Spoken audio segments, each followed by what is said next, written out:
Bienvenidos, este es el tercer bloque, así que sea bienvenido. Hemos estado viendo lo que tiene que ver con la redención, ¿no? Y vimos que nos ha redimido también del Señor de la maldición de la ley, ¿no? Hecho por nosotros maldición por la debilidad de la carne, ¿no? Así que hemos estado viendo esos versículos y vimos también que la redención es obra de Dios. Nosotros realmente no podíamos haber intervenido en ser liberados por nosotros mismos. Y leímos en Romanos, por ejemplo, capítulo 8, verso 3 y 4, leímos ahí porque lo que era imposible para la ley, por cuanto era débil por la carne, ¿no? Vimos que la debilidad estaba en la carne, así que era imposible que el hombre pudiera cumplir la ley, ¿no? Así que la ley no podía darnos la vida de Dios en sí misma, no porque la ley sea mala, sino que la ley era buena, agradable, ¿no? Tenía bendición si es que pudiera cumplirse, pero el hombre no podía cumplir la ley, así que por la debilidad de la carne. Pero uno de los versículos ahí nos está hablando, dice que en el cuerpo de Jesús, Dios enviando a su Hijo en semejanza nuestra en la carne, dice de pecado, a causa del pecado condenó al pecado. O sea, el pecado fue condenado, ¿no? Fue condenado en la carne, en el cuerpo de Jesús. O sea, la ley decía que tenía que haber un pago, ¿no? Que había que haber un pago por el rescate, que tenía que ser castigada la carne por todas sus obras. Y ese castigo y ese pago, ¿no? Por la sangre de Jesús vino sobre el cuerpo de Jesucristo. Dice, y termina diciendo el versículo, dice en Romanos 8, 4, ahí dice, para que la justicia de la ley se cumpliese en nosotros, ¿no? Que no andamos conforme a la carne, sino conforme al Espíritu. Para que la justicia de la ley, o sea, había justicia en la ley. Había justicia en la ley, pero lo imposible era que el hombre la cumpla. Y por eso había maldición, ¿no? Pero dice, para que la justicia de la ley se cumpla en nosotros. O sea, se cumplió una justicia de la ley sin nosotros haber intervenido, sino por la sangre de Jesús. Ahora, ¿qué había en la ley que se podría decir que se cumplió en Jesús, ¿no? Y podemos empezar ahí, ¿no? La siguiente parte, ¿no? Así que había una deuda que tenía que ser pagada, ¿no? Antes vamos a ver un versículo en el Nuevo Testamento, en Colosenses, para redondear toda esta parte, ¿no? Y entrar a la parte que habla de la justicia de la ley. Colosenses, capítulo 2, verso 13 y 14. Quizás aquí ya vamos a entender un poco más, ¿no? 13 y 14. Dice, a vosotros, o a nosotros, ¿no? Estando muertos en pecados y en la incircuncisión de vuestra carne, os dio vida juntamente con él, perdonándoos todos los pecados, anulando el acta de los decretos que había contra nosotros, que nos era contraria, quitándola de en medio y clavándola en la cruz. O sea, ahí vemos que nosotros estando muertos en una condición que no podíamos cumplir la ley, entonces la maldición había venido sobre nosotros, teníamos el pecado, la naturaleza de pecado, y era imposible para nosotros, si no estábamos muertos para Dios, y por la causa de la carne, nos dio vida, la vida de Dios nos la dio perdonándonos nuestros pecados, dice, anulando el acta. Se anuló el acta que era contraria. Todo lo que hablaba en contra de nosotros se anuló. ¿Por qué? Porque fue al cuerpo de Jesús, y el cuerpo de Jesús fue clavado en la cruz, derramó su sangre y murió en el cuerpo. Entonces fue pagada, y dice, la justicia de la ley se cumpliera en nosotros. Y vamos a entrar a ver qué había en la ley para que esa justicia que había venga a nosotros, ¿no? Y vamos a ver en Levítico. Levítico capítulo 25. Levítico capítulo 25. ¿No? Vamos a leer el verso 25.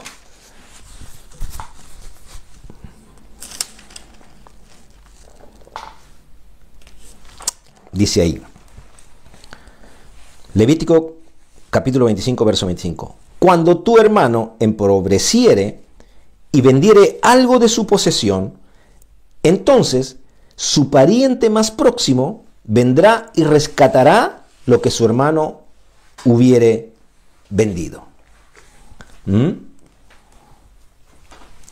Dice, si uno de tus hermanos llega a ser tan pobre que tiene que vender parte de su posesión, su pariente más cercano vendrá y redimirá lo que su hermano haya vendido. Ahí la palabra que hemos leído rescatará, pero es la palabra redimir, redimirá. En alguna versión habla de redimirá y aquí habla de rescate, que es lo que vimos también que significa esta palabra. Entonces, hay un hermano ahí que vendió, puede ser también, que vamos a leer más adelante también, que se vende como esclavo para poder recibir, entonces queda en poder de la persona a la cual se vende o empeña lo que tiene que empeñar y para salir de esa condición, ¿no? Así que cuando alguien perdía sus tierras, ¿no? Era un pariente cercano el que la ley decía que podía rescatarlo. Así que, por ejemplo, también en la historia de Ruth y Noemí, ¿no? Que, bueno, si usted quiere leerlo ahí, puede buscarlo. Yo le voy a hablar un poco de esto nomás. Muere el esposo, mueren los hijos, quedan ahí y una de las esposas de los hijos va con Noemí y regresan a su tierra. Y cuando regresan a su tierra, ahí un pariente más cercano, ¿no? Es el que las rescata, las redime, ¿no? Y les da de vuelta todo lo que habían perdido, ¿no? Y en Ruth 2:20 dice ahí, Noemí dijo a su nuera, sea el bendito del Señor, porque no ha rehusado su bondad, ni a los vivos ni a los muertos. Le dijo también Noemí, el hombre es nuestro pariente, es uno de nuestros parientes más cercanos. O sea, esta persona era el pariente, uno de los parientes más cercanos, que podía hacer el rescate o podía redimir o podía liberar de esa pobreza, que podía liberarlas de esa condición en la que se encontraban, ¿no? Entonces era el pariente más cercano, como la ley decía, ¿no? Había una justicia ahí detrás de esa ley para poder redimir o rescatar a estas personas, ¿no? Así que ahí mismo en Levítico 25, si nosotros vamos al versículo 47, ¿no? Dice, si el forastero o el extranjero que está contigo se enriqueciere y tu hermano que está junto a él empobreciere y se vendiere al forastero o extranjero que está contigo o alguno de la familia del extranjero, después que se hubiere vendido podrá ser rescatado, podrá ser redimido por uno de sus hermanos, lo rescatará, ¿no? Entonces ahí también vemos que un pariente, ¿no? Un hermano cercano ahí tendría la posibilidad de rescatarlo, ¿no? Así que había una ley detrás de esto, ¿no? El pariente más cercano, ¿no? Ahora, nuestro pariente, en este caso de la ley, era Jesucristo. ¿Por qué? Porque dice la palabra que Él tuvo que dejar su gloria, hacerse como uno de nosotros, ¿no? Para poder darnos esa redención, ese rescate, para venir a rescatarnos. No podía Dios intervenir él mismo, que pudo haberlo hecho porque tiene todo el poder, tiene toda la autoridad para hacerlo y decir, bueno, acá ya las tinieblas, Satanás, todo destruido y listo. El hombre vuelve a su posición original. Pero es como Dios dijo, el hombre tiene todo el poder y toda la autoridad que yo le di desde el principio de la creación sobre toda la creación. Y voy a rescatarlo como el pariente más cercano, que la ley hablaba de esa justicia de un pariente cercano. Entonces, tuvo que hacerse hombre para que sea un hombre el que pueda rescatar. Pero este hombre, Jesucristo, Dios hecho hombre, vino a la tierra, dice, en las mismas condiciones que nosotros, pero sin pecado.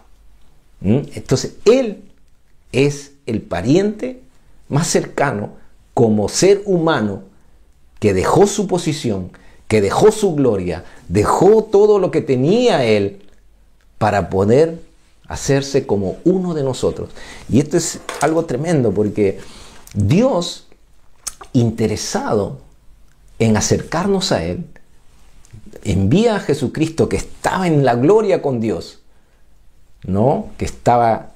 Que Él mismo era Dios, la palabra viva, viene a la tierra para hacerse como uno de nosotros, para rescatarnos, para pagar ese precio que tenía que ser pagado como el pariente más cercano, ¿no? Así, mire, en Hebreos capítulo 2, vamos a ver ahí, Hebreos capítulo 2.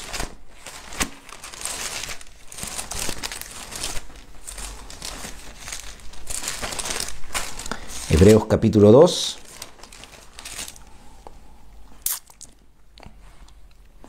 Versos 11 y 12, podemos leer.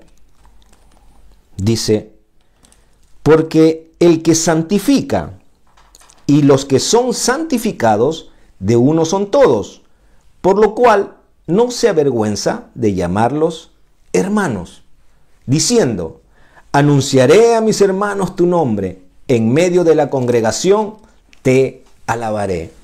Él vino como en primer lugar vino como el unigénito del Padre, el único, ¿no? El único que podía decir que el Espíritu de Dios estaba en él, obrando y haciendo las cosas que hacía.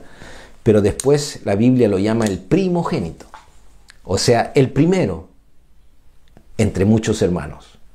Y es por eso la palabra, al hablar que era nuestro hermano, es porque era nuestro pariente más cercano que podía hacer el pago, ¿no? Romanos 8:29. Vamos viendo por toda la Biblia. Romanos 8:29. Nos estamos paseando bien por aquí. De aquí para allá. 8:29. Este es realmente interesante, ¿no? Porque a los que antes conoció, también los predestinó para que fuesen hechos conforme a la imagen de su Hijo, para que Él sea el primogénito entre muchos hermanos. Dice, a los que antes conoció. Dios ya no conocía. Mire, esto es algo que de repente no entra mucho en nuestra cabecita, pero yo oro sinceramente que podamos recibirlo en nuestro espíritu, la revelación de Dios que envía a Jesús por amor a nosotros. Si tú has recibido a Cristo, tú eres uno de los hermanos que habla aquí, del primogénito, que dice que a los que antes conoció. Nos conoció antes de nacer. Sabía Él que habían personas, que iban a haber hombres y mujeres que iban a creer en la obra de Jesucristo, que iban a ser rescatados, que iban a entregar su vida como tú y como yo. Y si no has entregado tu vida al Señor, vamos a hacer una oración terminando este estudio para que puedas recibir esta promesa, para que puedas recibir el rescate y la liberación y seas trasladado del reino de las tinieblas al reino de la luz de Jesucristo. Pero aquí la palabra nos está diciendo: a los que antes conoció, también nos predestinó. O sea, Él ya estaba pensando, de ellos tienen un destino glorioso, para que fuésemos hechos conforme a Jesucristo. ¿Cómo era Jesucristo? ¿Había pecado en Jesús? No. Conforme a la imagen del primogénito, conforme a la imagen de Jesús, nos había hecho, nos ha liberado del pecado. El pecado no está más en nosotros y somos hechos a imagen de su Hijo, el primogénito, nuestro pariente más cercano. Esa es la justicia de la ley. La ley tuvo su cumplimiento en que el pago vino sobre el cuerpo de Jesús para que nosotros hoy podamos ser libres, completamente libres, y recibir esa imagen del Hijo de Dios en nosotros. Esto es fantástico, esto es algo tremendo. El pago por nuestra redención fue la vida y la sangre de Jesús. Nosotros hoy podemos decir que somos a la imagen de su Hijo.